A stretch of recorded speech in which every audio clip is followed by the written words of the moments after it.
You're listening to a Comics XF podcast. X-Men. Get it!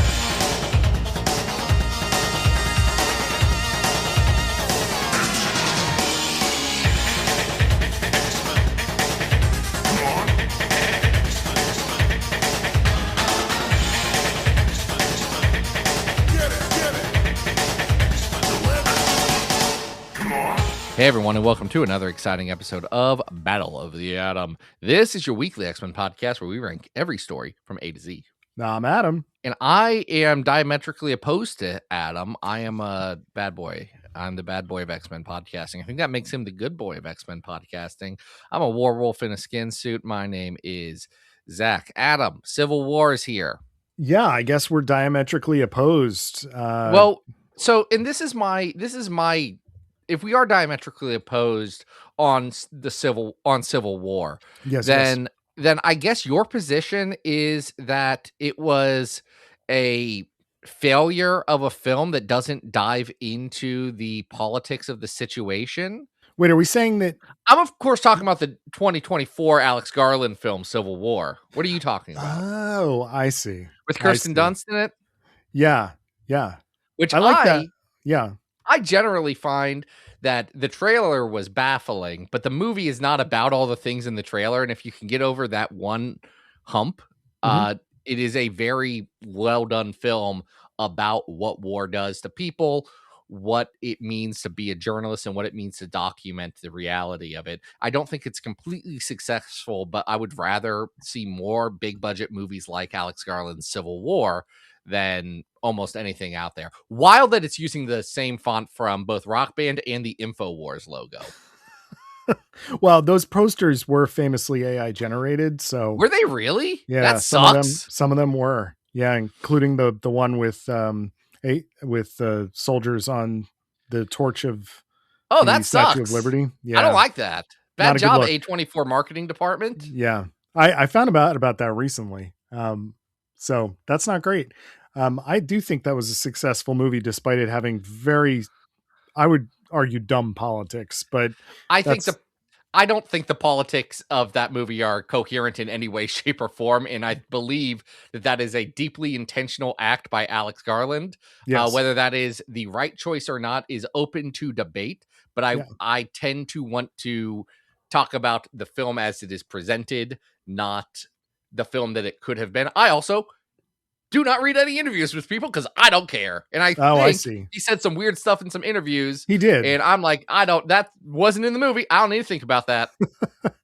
See, I thought you might be referring to, either the Captain America 3 movie or the comic series that movie stole its name from and has no semblance of. It has a vague semblance to it. I would say Iron Man and Captain America are on opposite sides of an argument, but I wouldn't say there's much more an argument that is about civil rights versus government oversight. Sokovia Accords. No one cares about the Sokovia Accords. That movie is deeply flawed, and I wish has some good stuff in it. I wish that one of the worst shot action sequences ever, that airport scene. I wish that wasn't so just stupid, like lizard brain engaging, because it is a trash. It's absolute garbage. Like the cinematography, everything around that scene, it sucks. And guys, it's tokusatsu level bad. Like that's what it is. They found a big open space that they could CG in it. And yet Spider-Man's there. And yet Spider-Man's there and his eyes do that thing. And I'm like, biscuits. He got me. They got me again. No, we're not talking about that. We are talking about the Marvel event that you were unfamiliar with reading until I decided to use my control over the spreadsheet to put in a week that says Adam has to read Civil War now. So just to back up for listeners who remember... Listeners may remember in past episodes, I did admit that I had not read Civil War, and this came up because Dr. Anna Papard, my one and only, and I have been playing Ultimate Alliance 2 for Wii, which is based directly on Mark Miller and Steve McNiven's Civil War, right? Yeah. And I continuously had to turn to Anna and say, well, is this from the comic? Is this from the comic? What about this? And in retrospect, now having read Mark Miller and Steve McNiven's Civil War, which we are not ranking this week. We're not. It's not an X-Men comic. Not an X-Men comic. They make sure that everyone knows in the first issue, the X-Men have got too much stuff going on. They're not part of this. They're busy. They don't have time. Now I have a general sense of what is and isn't, even though I did not read the 100 or so other tie-in comics other than what we're reading this week. Every tie-in comic to Marvel's superhero Civil War? I certainly did not have the time for that, but I was comforted in knowing that despite the absolutely gorgeous art of Steve McNiven, my general impression of Mark Miller remains the same, in that he, much like Jeff Loeb, is not a good writer. Sometimes has some okay concepts and then pairs up with incredibly talented artists and has made a name on that. Mark Miller can do big and dumb. Yes. Which is often big and dumb and bad. Yeah. Occasionally big and dumb and transcendent, but that is so rare. Yeah. Yeah. Does it kick total ass when Captain America like jumps out of the helicarrier without a parachute and then surfs on a Harrier jet? It's pretty great. Listen, that's incredibly dumb brackets positive there. That's Action the dumbest movie. thing in the world. I do think if that miniseries were drawn by someone else, right? Like give it like Axis era Adam Kubert art, for example, it would be absolutely garbage. I don't think people would have a high regard for it at all. I think people would, because it was all consuming. That's the one thing people don't know about Marvel's superhero Civil War. Yeah.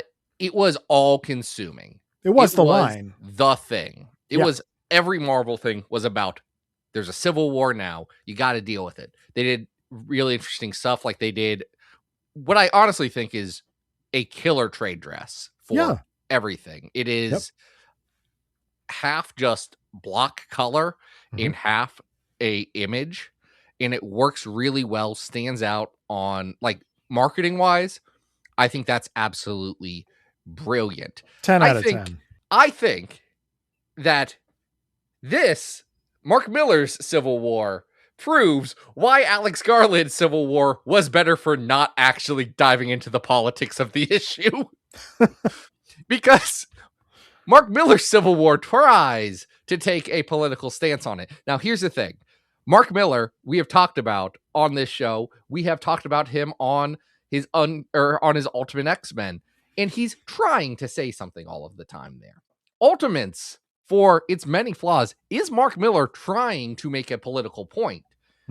Unfortunately, Civil War gets into a weird amount of nuance on very specific American politics and the American political moment that was happening circa 2007, 2006? 2006.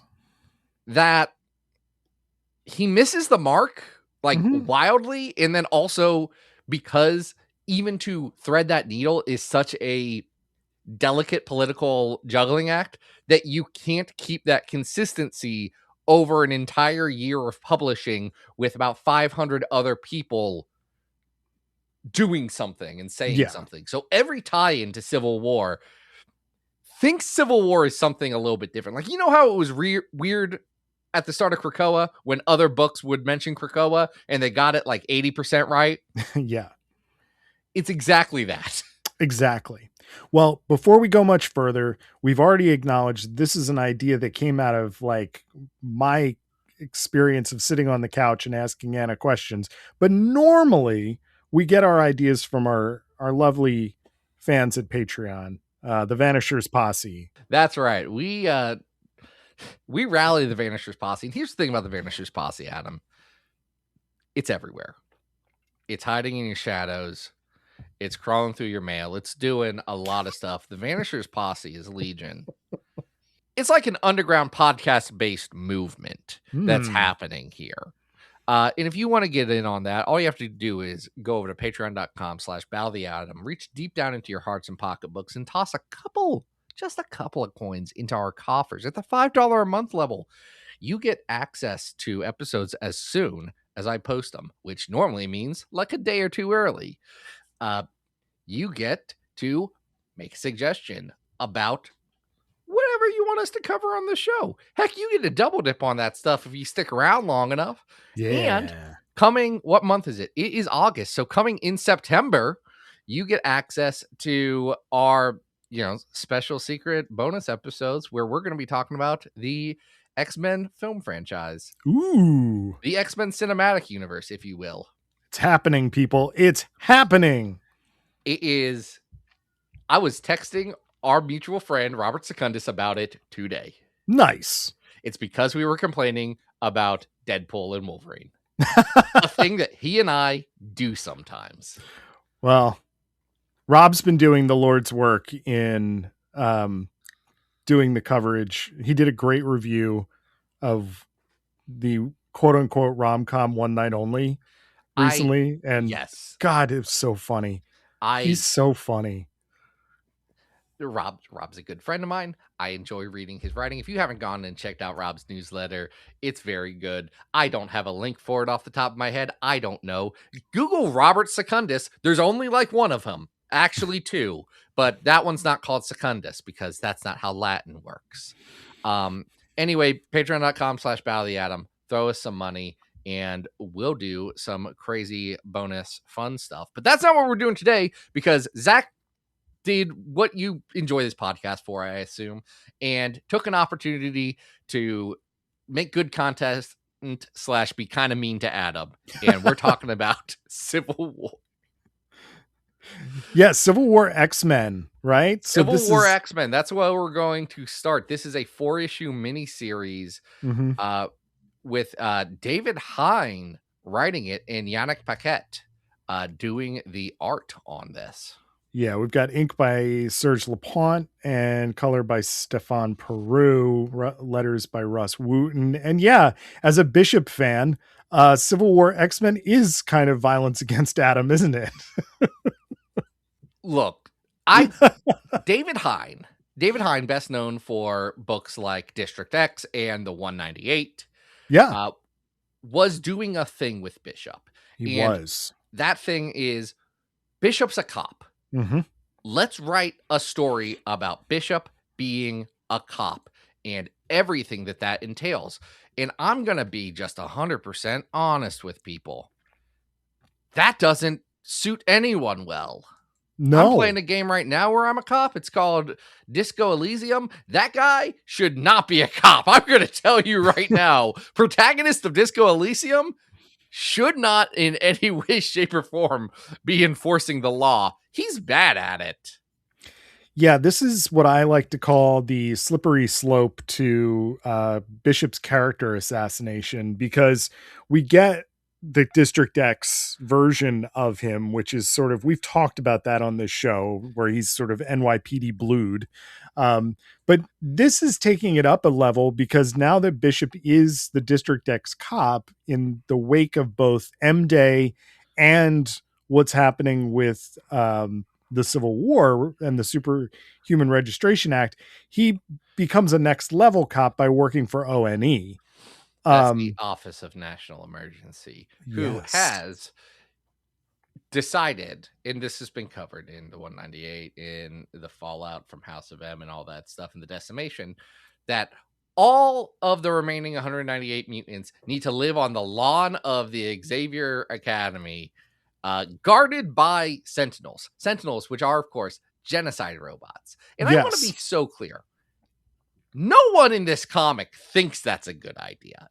The comic knows that that's bad and a messed up thing to happen to the X-Men. And I feel like, at least when I was engaged on the internet, sometimes people didn't realize that when a bad thing's happening in a story, that was a choice that was made because everyone knows it's a bad thing.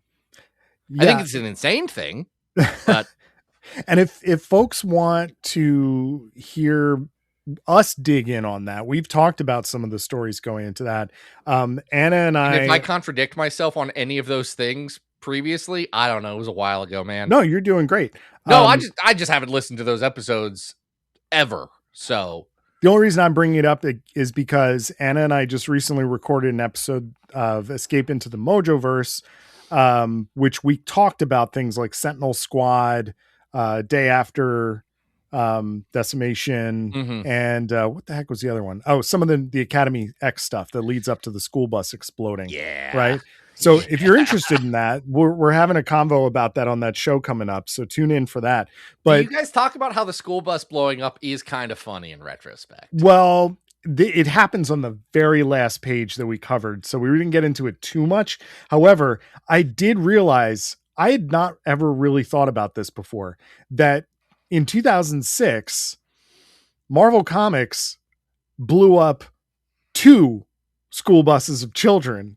Yeah. First in Civil War, or I guess I don't know which one happens first, actually, but the fact that they do it they would have had to happen either exactly at the same time, or X-Men would have been very soon before Mark Miller's Civil War. It's crazy that they did that. Like, I know that it was 6 were like dealing in like, let's do post 9/11 shock factor stuff in our comics, but that's a lot of blowed up kids.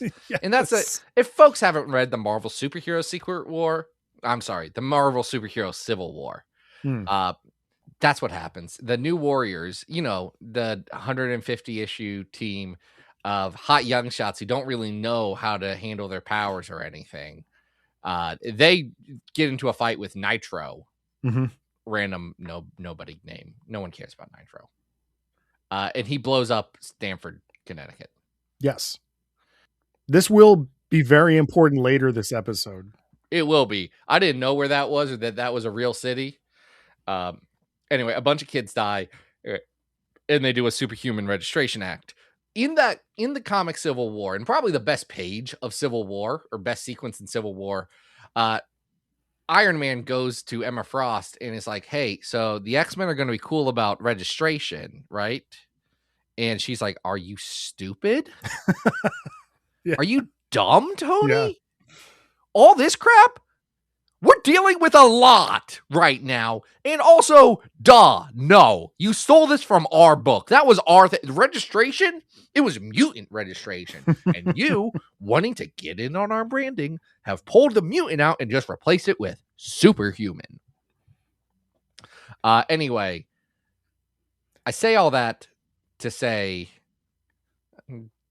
the X-Men are in a weird in-between spot because they still have to do tie-ins to Civil War. They are not participating directly. Yeah, so we've talked about the 198 before. These are the remaining mutants that are basically reservation style living on the lawn of the Xavier Institute. And this series has a gym. You think they could just right? Put some bunks in a big room. They also literally kicked out anyone who got depowered on M Day. They have the room anyway. They really do, man. Because they absolutely. How many busfuls of kids? It was like 2 busfuls of kids that blew up, right? That's 104 kids right there. 104 kids. Yeah, you've got the bunk space. Yeah. You can figure it out. Set up some cots in the danger room. Like, come on. Yeah, for the others, I get that. Like, Mammoth probably can't fit in with everyone else, but you can get him room. You can leave Johnny D outside, no one will mind. Look, if the Morlocks want to live outside, if they're more comfortable, no one should stop them. No, that's true. But Charles is not going to allow Morlocks to live inside like people. Oh, boy. That's where people live, not Morlocks. Yeah, it's not like Caliban has lived there before. Caliban's an edge case. Anyway. Wait, did Caliban live at the... Where were they in the purple era? Caliban lived there in the purple era. You are right. Okay, thank you. Because at the start of the Loeb run... leading into or coming right out of Age of Apocalypse and leading into Age of Apocalypse with Fabian Nicieza, they had moved into Murder World. Yes. And then in X-Men Prime, Murder World blows up and they have to move to the mansion. That's what happens. Okay. Yes. Now we know X-Force housing continuity. So important. good segue though, because X-Force, or at least Domino and Shatterstar, and a very, very strangely drawn Shatterstar here. This is the ugliest Shatterstar anyone's ever seen. And Rob Liefeld invented that guy. Yeah. Worked together to quote, like, I guess, bust the 198 out, right? From under the Sentinels. And the 198's like, cool, great. Though, were they being kept prisoner there? Yes. I guess, yeah. They weren't allowed to leave. That's true. Yeah. Look, for their own protection, quote unquote, right? Yes. Bishop is against this. And the X-Men are kind of against it, but they're being fence sitters and like, you can't leave, but also we think that it's bad that they're attacking. And in fact, Kitty Pryde does say this is so wrong. Yeah. Like that is the plot, that they're like, yeah, the X-Men came to stop this, and they're like, but why? Domino's like, why? Scott, what are you doing here, buddy? Yeah. It's very obvious that the X-Men are already like, yeah, if they want to go, that's totally cool. Yeah. Like, we're not really going to put up too much of a fight. And ONE came in while the X-Men were in crisis and couldn't say no. And now that they have stabilized, they're sitting there occupied and being like, okay, well, how do we mitigate this situation the best way possible? They want to have a level of patience to this, where X-Force being X-Force says no. And that makes perfect sense. Unfortunately, we have General Laser. Yeah, General Laser. Who's walking around in a priest coat. I don't understand his outfit. I don't understand his outfit either. He looks like, if he was on a spaceship, you would think that he's like a sci-fi admiral. I don't know what he's wearing. No, it's very strange. But he has gotten his hands on good old Johnny D, a character from the 198, who is a person who has a mutant inside his belly who can spit out eggs, and inside those eggs will be like basically voodoo dolls of X-Men who can then be controlled if Johnny D has touched that mutant before. Does that sound right? Roughly. Yeah. He does a voodoo doll situation with people, gets into a whole big fight. We do get, and I kind of like this, we do get a new Sentinel that is just a Gundam. Yeah, but hold on a sec. This also doesn't make sense, because if you go back to Sentinel Squad ONE, those Sentinels are supposed to, at least in the script, look a little different. And yet they never do. They always just look like Iron Man suits. And then when they pop back up here, each one looks like a freaking like mech from an anime series. And like, I appreciate that Paquette is having some fun with it, but also it's like, this doesn't make sense with current continuity. Like, these Sentinels will appear again later on and they don't look like this again. Yeah, it's that part's a little odd. But the 198 eventually, X-Force takes them to a secret hideout. Mm-hmm. And General Laser, Lazer, we have to be so clear about his spelling. He wants them back. The original 5 X-Men minus Jean kind of are like, let us get our guys. Let us figure this out. They sneak out, try and find them, because oops, there's kind of nukes there. Yeah. Yeah. The government left some nukes, and that's the most believable part of this story. Honestly, it's like, we put a lock on the door. We didn't think anyone was going to go find these nukes. Yeah, and it's basically implied that if they don't actually get out of there, and eventually they actually get trapped behind this giant steel door that is the entrance to this place, that if they don't get out, they're actually going to blow up and all die. Yeah. So it becomes a rescue mission, and they all have to be like, yeah, I guess we'll get along, even though we're not really sure why we're arguing in the first place. And Bishop, what's your deal? And we do the classic X-Men thing of one X-Men shooting their powers at another one to, do the thing. So Cyclops like shoots his concussive blasts at Bishop, who then uses his powers to, blast the door along with the Sentinels and it works. Because we saved the 198. Well, you have to understand Bishop's conflict here and the character assassination-y part that Adam gets mad about is that Bishop is working directly with ONE and does recruit a counter team of X-Men to go after the original X-Men and stop them from doing that and secure the 198 back to the reservation. Here's the thing. His counter team of X-Men, brilliantly chosen. Yeah. They're the Stooges. It's Micromax and Sabra. And take the politics out of Sabra, which is impossible, but take that out. She's a government stooge. That's her role. Yeah. So's Micromax. He is. Micromax does get stabbed in the gut by Shatterstar, and that's great to see. He also has to revert back to, I guess, his original form, which is like a tiny guy with a big pot belly. I don't remember. Just a little schlubby dude. Yeah. That's a cheap joke, but it fits specifically for Micromax. It does. Anyway, they eventually all escape. And they're like, we are X-Men United.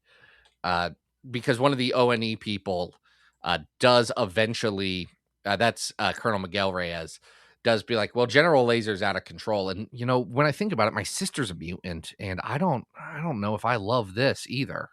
Mm-hmm. His sister's Cecilia Reyes. And then they decide, okay, great. I guess the 198 is free to go whatever. We're not going to do the reservation anymore. And that's it. Yeah, that's pretty much it. This is a nothing story. There's so much going on here, but very little happening, you know? Oh, yeah. And I mean, it's such a nothing conflict because the X-Men aren't really too super committed to like bringing the 198 back. Bishop even seems a little bit conflicted about what he's doing. It's like, I don't know. Nobody seems like all that committed to what it is that they're doing. And yet it's billed as this big like conflict. Iron Man and Captain Marvel show up. Ms. Marvel at the time do show up to try and save it because they need to tie in with Superhero Secret War. Yes. I'm sorry. I have Superhero Secret War on my mind because I got a tattoo yesterday and my artist immediately was like, so you like comics? I was like, you looked at my Instagram profile. Don't know how I feel about that. And then he said, I'm reading this one. It's called Secret War. It's like, oh yeah, with Hickman and Ribic. And he's like, oh no, I don't know any of those people. This one's like from the 80s. I was like, oh, I'm sorry. That's a bad comic. He's not reading Secret Wars 2, so we'll give him some credit. That's good. Bud, can you imagine the number of people who are going to read Secret Wars 2 because they're doing the Secret Wars movie? Jesus.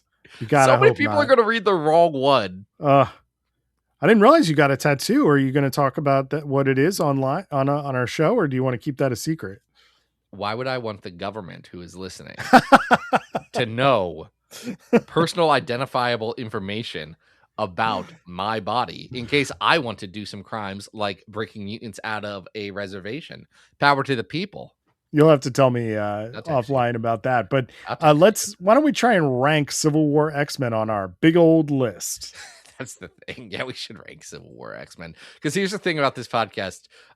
Beyond being part of the Vanishers posse, the underground movement that is sweeping the nation, we do rank X-Men comics, and we've been ranking them for years now from best to worst, with the best X-Men comic of all time being the House of X Powers of 10, the 300th best being Power Pack 19, Guess Who's Coming to Dinner? That's where the Power Pack does the Thanksgiving. Beta Ray Bill is there.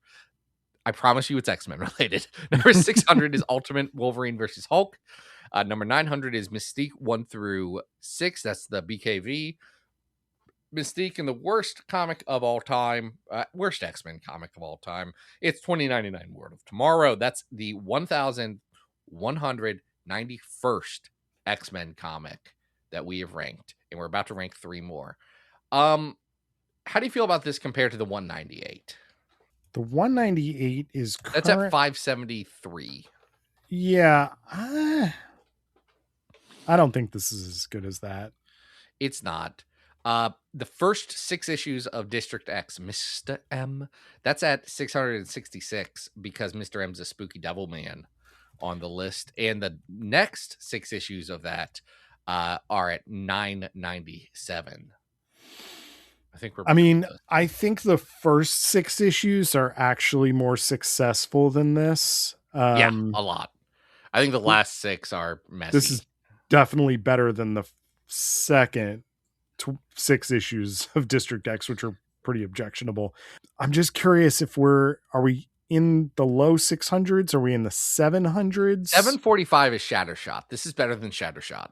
Yeah, I would agree with that. All right, so I'm feeling good about that. First X-Men is at 710. This is probably better than First X-Men. Yep. Better than Deadly Genesis? Yes. Yes. Okay. It's not better than at 701 Monet Vampire Hunter. All right, below that is Uncanny Old Soldiers, which is 215 and 216. It's not better than that. It's not better. It's not better than that. It's not better than Two Girls Out to Have Fun, which is Uncanny 189. It is not better than That Time Gene Got Tentacle Arms. Is it better than the time in X-Men Legacy where they did M-plate stuff? Yeah, I think it is. Okay, then it can be our new 705. Okay. So our new 705 is Civil War X-Men. All right, so that was Civil War X-Men, but there are, again, this was the entire Marvel Comics for a year. So we're going to go to another corner of the X books, and that is Wolverine Volume 3, numbers 42 to 48. This is... Did you like how Mark Guggenheim was written up on Marvel Unlimited? Did you see that? No, I have no idea what's going on with Mark Guggenheim on a day-to-day basis. It was just the description of this book, the ad copy for this book, and it was very, very funny that it was like famous TV writer of The Practice and Law and Order and some other things, Mark Guggenheim comes to Wolverine, and okay.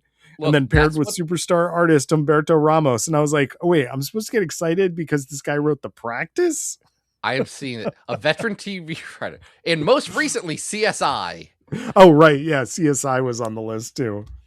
Anyway, so it's Guggenheim. It's Humberto Ramos. Carlos Cuevas does inks. Colors by Edgar Delgado. Letters by Randy Gentile. And Wolverine Volume 3, 42 to 48. It is called Vendetta. So Nitro blows up a bunch of kids, right? Yep. Well, Wolverine is a X-Man and also an Avenger at this time. So when Wolverine finds out that a bunch of kids got exploded after finding out while talking to a lady at a bar with the lowest cut jeans I've ever seen, but only in the rear, but also she has the vertically lowest butt I've ever seen. It's such a weird drawing because the pants are just a strip of fabric. You can see butt you get cheek, some bottom cheek. You get some bottom cheek going. And you could see butt cleavage. But like the butt, if you actually looked at what it would be without this strip of denim, it like doesn't make sense as a butt. Look, the anatomy is off, and I get it. It's Humberto Ramos is going to stretch anatomy. He is going to try and be very dynamic with it. That's his style. And that works when your fundamentals are solid. You can stretch when you can see these are the things to break. And I fear that in this comic specifically, Ramos is breaking too much. Like we've seen Chris Picciello when he breaks too much. This is Ramos doing the same thing because it doesn't look like his later stuff. Like even stuff he would do a year from now, it doesn't look like that. It doesn't look like the stuff that he was doing on like Impulse or things like that.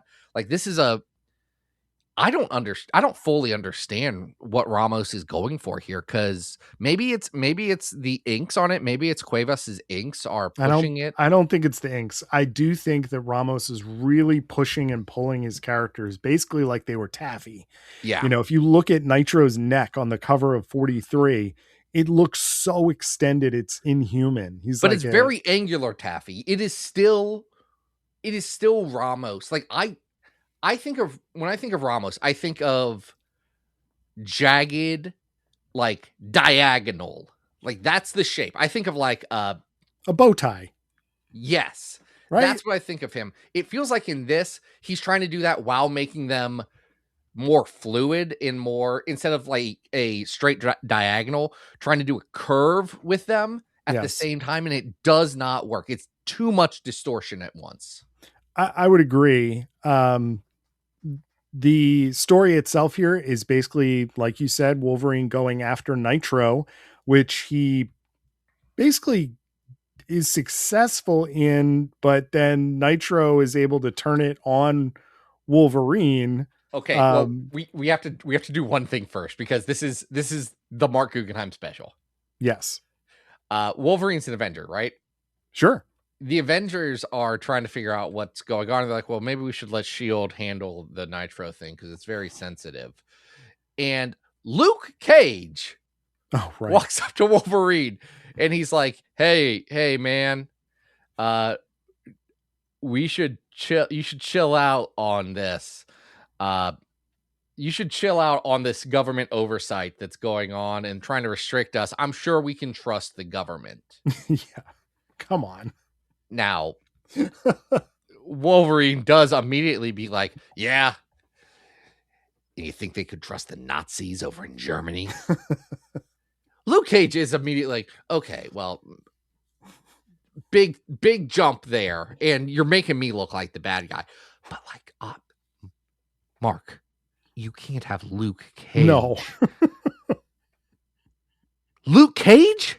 He's the one you're using for this? No one knew how to write Luke Cage. Bendis doesn't know what he's doing when he writes Luke Cage. Like, you just go down the line. Come on. Bendis does his darndest with Luke Cage. Bendis's Luke Cage is dated, but the least dated of any of the white dudes who were writing Luke Cage. And the only reason anyone was writing Luke Cage at this point is because Bendis really loved 70s Luke Cage comics. So yeah. I extend grace to Brian Michael Bendis's Luke Cage. I struggle with Mark Guggenheim's Luke Cage, but I struggle with a lot of Mark Guggenheim things. Well, I have to, this is a separate topic, but as we go from like the first couple issues to the second couple of issues here, I didn't realize that Nitro was Atlantean. He's not Atlantean. No, you're okay. So here's the thing that happens in this comic, because Mark Guggenheim takes what should be Wolverine hunts down the guy that blew up all those kids. Yes. And he overcomplicates it to the nth degree. He spends a lot of time having Wolverine hunt down Nitro. Nitro, like a C-list supervillain. Like, he's a jobber at best. Mm-hmm. Mm-hmm. And he gets this thing when he finally gets Nitro. He's like, Nitro's like, well, how do you think I could do that? I've never been able to do that before. I had a source. Someone was setting me up. I was just a patsy, man. And Wolverine's like, okay, well, I'll let you get away with killing those kids then if we find out the real criminals, which Wolverine wouldn't do that. No. That's them being like, it is weird to have this story be Wolverine, the superhero on the Avengers, hunts down and straight up murders a dude. But like, that's what Wolverine is. Don't put him on the Avengers if you don't want that heat. The X-Men, this is his solo book. He's not in an Avengers book right now, so he should be able to do that. Regardless, then before he's about to get the information about the source, who shows up but Namor and a bunch of Atlanteans, because one of the new mutants or new warriors that died was Namorita. Yes. Or was it Namora? I don't know the difference between the two. I believe it was Namorita. It is Namorita. No one is allowed to explain the difference between Namora and Namorita to me. I don't care. So it's not that Nitro is Atlantean. It's that they just believe it's their justice to have, right? Yeah. Okay. They believe, because they were secret Atlantean undercover agents that had special injections that made them able to be on land. Wait, so then who was? That's the stuff that they stab into them that turns them blue again. Wait. But did Nitro have that? No, Nitro's just a guy. But how is Nitro overpowered that he like teases that he's overpowered? That's where we get into the next level of it. And the fact that Adam, who is very smart, is confused by this tells you what the writing of this comic is like, because it's very poorly written. And the storytelling, there's too many twists and turns for the story that they're doing, which is odd because this is over 7 issues. Like, there's a lot of comic here. Oh, yeah. But I was like, oh, it's over. I was like, oh, wait, nope. We got another 4 issues here. Because what we find out on top of all of this is actually Damage Control.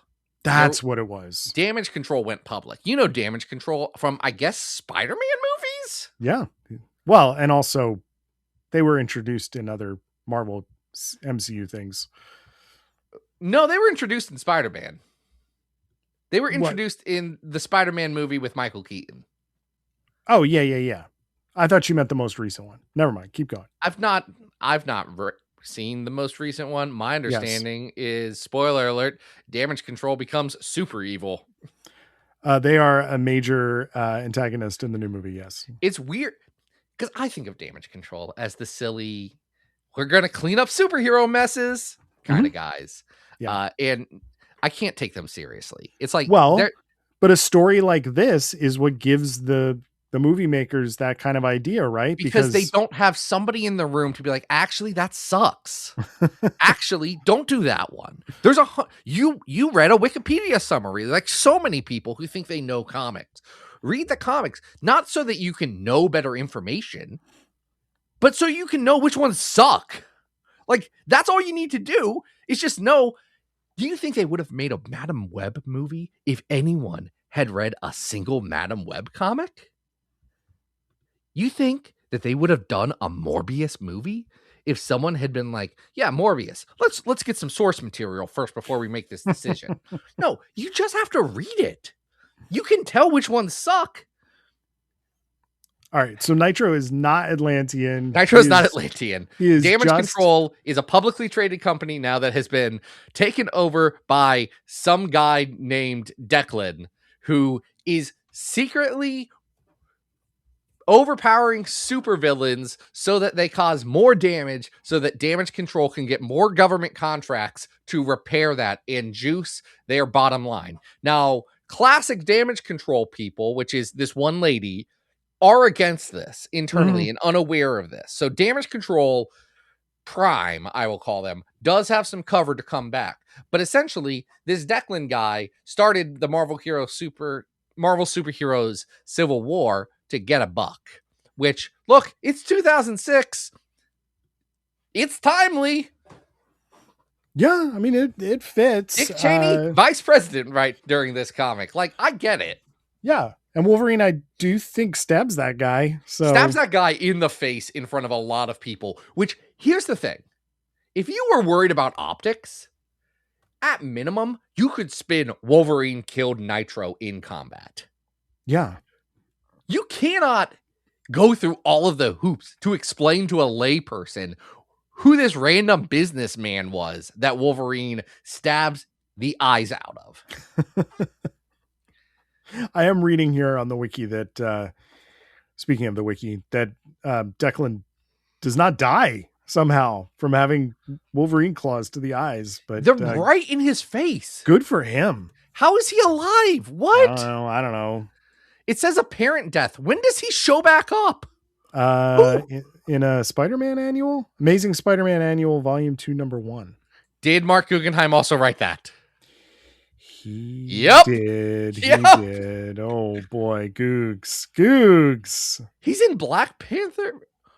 Oh, Doom War stuff. I did not read Doom War. I read a lot of Black Panther. I did not read the lead up to Doom War. Yeah. That was a bridge too far for me. Regardless, yeah. This guy doesn't die. But then we get a denouement, a Casualties of War issue, where Wolverine is now hooking up with this Atlantean girl, one of the Atlanteans. And he's like, yeah, this is just casual. She's just using me. I'm just using her. But he's also having weird dreams about this dude that he has to fight all the time. Every time someone gets fridged in his mind. We'll get back to that. Or you can just go to the episode where we talked about that, because it's dumb and bad. Yeah, we've talked about that arc before. I can't believe that they spent a whole issue essentially recapping the last 6 issues that we just read. It's a recap of the Mark Guggenheim run to date, which is just 6 issues. Right. It's unnecessary. It's not even a full year of comics. It's an insane choice. Yeah. And that's what we got. That's the story. Yeah. It's messy. bad. It's messy. It's not, messy. It's not the best Ramos art. It's, I don't know. I didn't think this was very good. It's not, but you do know what follows this in the incredibly insane run of Wolverine Volume 3, which might pound for pound be the most unhinged comic to ever exist. Yeah, there's a lot of crazy stuff. Romulus comes immediately after this. Yes. And this is not as bad as that. So it's not as bad as Wolverine Evolution, but it is bad. How do we feel about it compared to some of the other Marky Mark comics that we have on our list? Gosh. Just looking down. Okay. Negative Zone War is at 375. I feel like if we ever do a re-ranking, Negative Zone War needs to be there because maybe it is good, but its place in here is shocking. Yeah. Well, X-Men Gold, we have number 9 is at 1022. That's where they do they go to Washington. Yeah, this is better than that. This is better than that. I agree. I think there's lots of Wolverine stuff that's way worse than this on this list. How do you feel about this compared to Slinger's number 9? Oh, where's that at? That's at 954. This is probably a little. Do you think this is better or worse than that? I'm curious. It's probably better than Slinger's number 9, but it's not like great. Like, okay, 900 on the list is currently Wolverine Reign of Terror. That's better. Yeah, Reign of Terror is better. Yeah. At 925 is Poptopia. Poptopia is better. Poptopia is also weird, but weird in interesting bad ways. Is this at 950 is Stanley Presents X-Men The End Book 2 Heroes and Martyrs? No, it's not better than that. Thank you for asking, Adam. But you knew the answer going in to this one. So this is better than Kings of Pain in 974. This is better than Kings of Pain. This is better than. Here's where I would. 962 is Rise of Apocalypse, and that book is better than this. Rise of Apocalypse is better than this comic. Yeah, and despite the fat phobia in New Mutants 29 to 34, I would give it the edge because of the Sienkiewicz. It's gonna win. It's good. Here's that New Mutants arc is a mess, but the Bill Sienkiewicz art asterisk is better. Yeah. This is worse than Original Sin, but the Wolverine and X-Men Legacy one. It's worse than the Vanisher at 967, which in retrospect, maybe we put that too low. No, we didn't. That comic's dumb.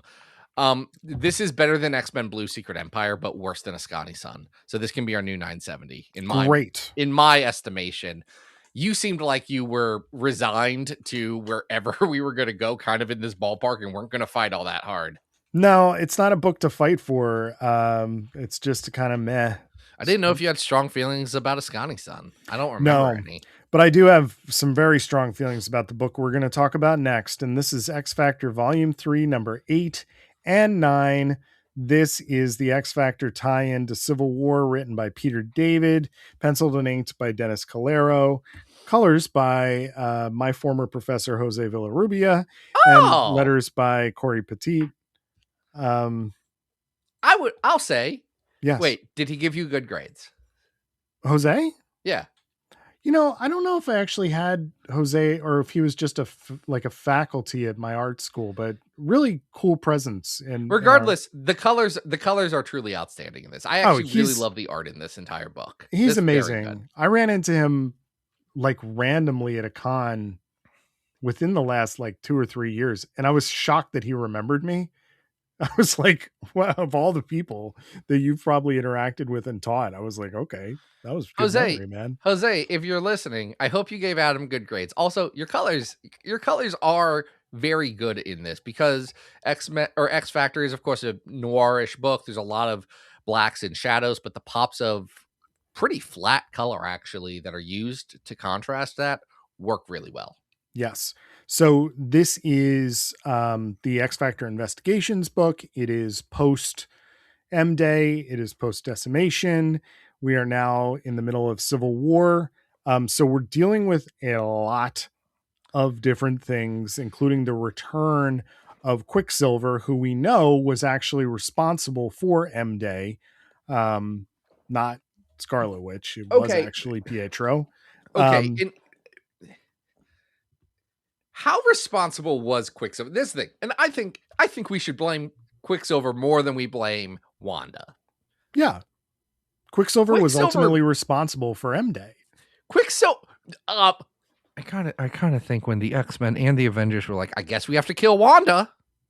I feel like they need to own a little bit of that responsibility because Quicksilver's like, I don't want you to kill my sister. Well, sure. Reasonable take. Yeah, but come on. Like, he even knows he's guilty. You know, He's like walking around mumbling like, I know what I did. But he's also walking around infecting people with Terrigen. Yes, he has gone a little crazy post the Son of M miniseries. It's pretty insane crap. But of course, what else is insane, Adam? This being post House of M, we're getting probably my least favorite thing. I mean, I dislike X Factor for so many reasons. But the number one reason is Peter David's insistence on inserting Layla Miller into this story. She knows stuff. Yeah. Why is she reading Atlas Shrugged besides to make a pun? I think she's that's Peter David's way of saying that she's smart. Wild choice, but to just say, hey, here's a very fat book. I hate Layla Miller so much, so it just adds to the fire. Atlas Shrugged because of the implications. Yeah. Like, look, if it's the 60s or the 70s and you're a high school kid or early college and you read it and you had a phase and then you realize that other people exist too and you got over it, that's when you should read Atlas Shrugged. It's at that exact moment and not past that. Like, you can't be like, oh, it's just another silly thing. No, it's deeply objectionable. Just also, I've not read it because I'm not going to subject myself to it, but it's very long. And I hear it's mostly a guy yelling about trains and how the private ownership of property is actually the greatest thing and that the government is nothing but evil. And it's like, it's not how I want to spend my free time. You got to give me like 400 Russian names before I will read any of that. Yes. Well, but if you think I was not talking about Dostoevsky knew it was coming with around. Rob earlier today. Love it. Love this for you guys. So I will say that I know people love this book. People love this book. And I get it because it's a different flavor from everything else that's going on. Sure. It's a detective agency of superheroes existing in Mutant Town. The art has a very specific flavor to it, because of what Calero is doing here. I have to say that regardless of any cool or interesting innovation thing that's happening here, like I'll give an example of something I thought was kind of fun is the repeated returns of stray Madrox's Madrai. Age of Apocalypse has told us the plural of it. The Madrai. Thank you. Yes. Including the one who appears here, who's just apparently been an agent of S.H.I.E.L.D. working for Val Cooper forever long. That's totally fine. I think that's great. Peter David, award-winning representative artist doing, Shatterstar Richter stuff later in this series.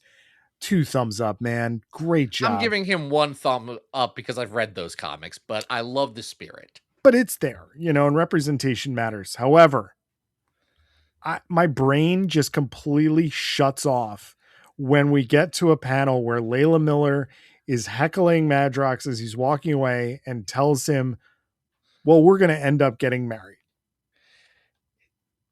It does color Peter. It does color the book, and I know that is a long-standing comics tradition in the John Byrne school. It's so John Byrne. Weird. It's such a weird thing to be doing, and it's being started here, and it is such a poison fruit later down in the run that it's weird to get set up here. The other problem with this, just as a story, is that they're dealing with Civil War stuff, but mostly being like, I don't know, should we be registered? We're sitting in the fence on this. Like, it's a half-hearted, both sidesy attempt of it.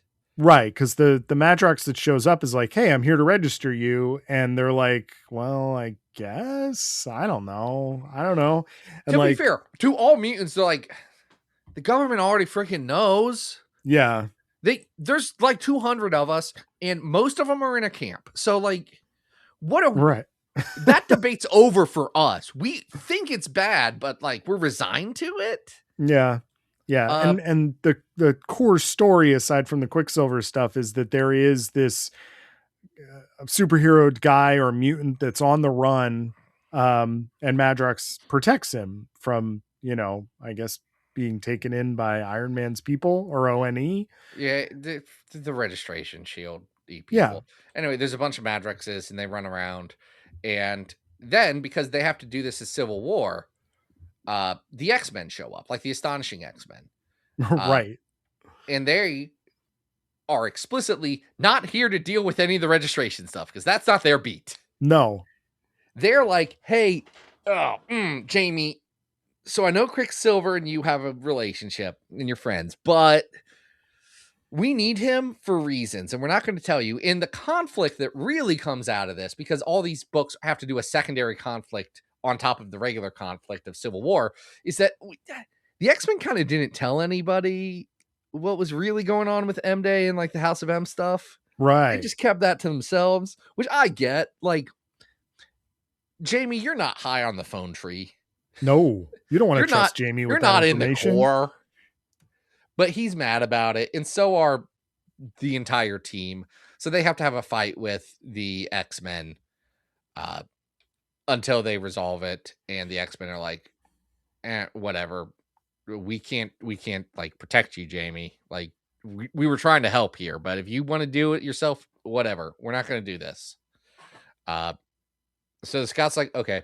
Like, Scott's incredibly reasonable. He was like, I get why you're mad. Fine. Deal with the consequences, though. Like, you're going to own this? Okay, yeah. I'm out of here. I got my own stuff going on. Have you heard? There's a camp of every other mutant around. I don't have time for your nonsense, James. That would be a good beat. Someone who's just so annoyed with Madrox and just calls him James. Love it. And that's pretty much... Use his Christian name. Yeah, that's pretty much all that happens here. There's really light 2 issues. Yeah, and it makes sense because we do know historically that Peter David does not like participating in these larger crossover events, a la Executioner's Song, which he got very upset about. So the fact that there is even 2 issues of X Factor that are Civil War, I mean, that seems like actually kind of a gimme that he let them do it. So, it is what it is. I do not enjoy this.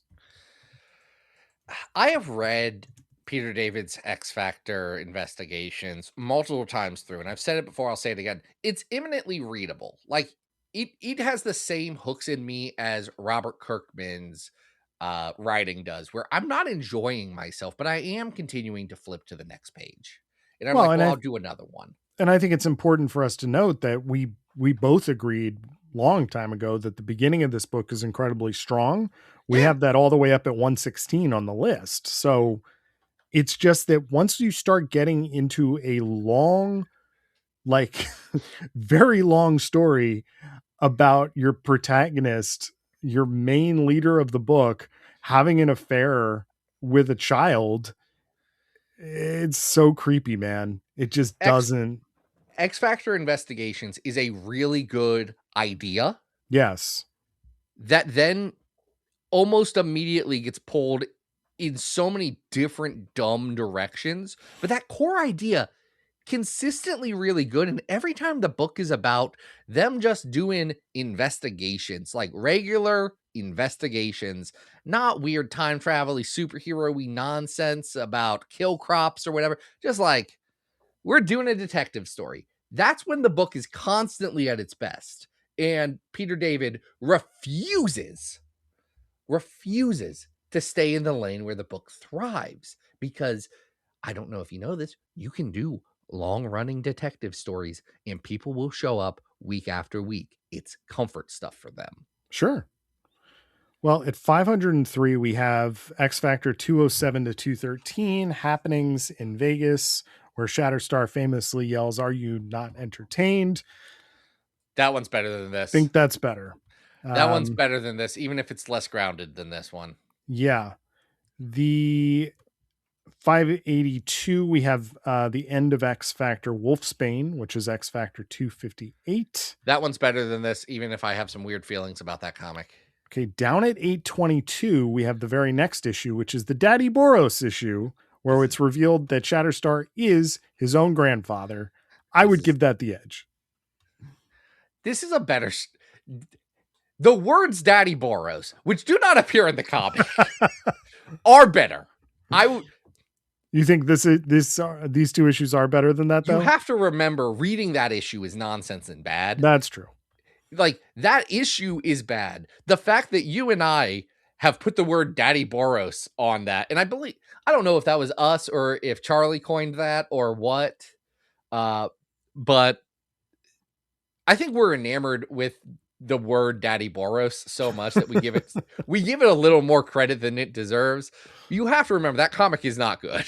No. Okay. This Judgment War of the original X Factor is at 798. Yeah. Better or worse? Judgment War is probably a little bit better than this. Yeah, I think so too. Okay. Is this better or worse than Dazzler playing Carnegie Hall? Oh, I like that issue better. Is it better or worse than the Beach Party, the Mutant Beach Party, which isn't funny? Just to be clear, the Mutant Beach Party is not what we want it to be. I think this is better than that. Yes. I don't think it's as good as New Mutants 36 Subway to Salvation at 811. Is this better than the first appearance of Stacy X? No. Okay, then. It's our new 813. Okay. Our new 813 is X Factor Civil War issues numbers 8 and 9. And Zach, we did it. I have read Civil War. I understand the references in the video game. I'm so glad you understand references to a comic book now, because that's the most important thing. Yeah. Media literacy, get it out of there. Understanding comic book references. Nothing sweeter. That is very Nothing true. Sweeter. Before we leave, I do want to thank all of our Patreon supporters over at patreon.com/Battle of the Atom, because they're fantastic. They're great. Join the posse. The Vanishers Posse is growing. Again, it's an underground podcast-based movement. It is something that people are hitting the streets with it. They're getting out there. I'm seeing some weird buzzings on the dark web about what's going on with the Vanishers Posse. Some of the chat rooms that I frequent, they're telling me that it's a nationwide movement. And if you want to join them, patreon.com/Battle of the Atom. Adam, what do you got going on? I mentioned before, Anna and I are guest appearing on Escape the Mojoverse towards the end of the month. So listen to that. And you can always follow on social, Adam Rec, Blue Sky, and Instagram. Zach, what do we got going on our next episode? Well, the problem with the Civil War is that it was the deadliest conflict in U.S. history. True. And I think we need to honor our fallen dead. Oh, okay. So we're going to do that next week. But until then, folks, this has been Battle of the Atom. We hope you survive the experience. Dang it, Adam, I forgot to make a joke about how the Marvel superhero Civil War was really about the states' rights to choose which superheroes represented them in the Great Lakes Initiative or whatever, the 50 States Initiative. I had that joke locked and loaded all week, and I forgot about it until right now, and now it's not even funny because it only works if you time it right. Battle of the Atom. Hope you survived the experience. Get it!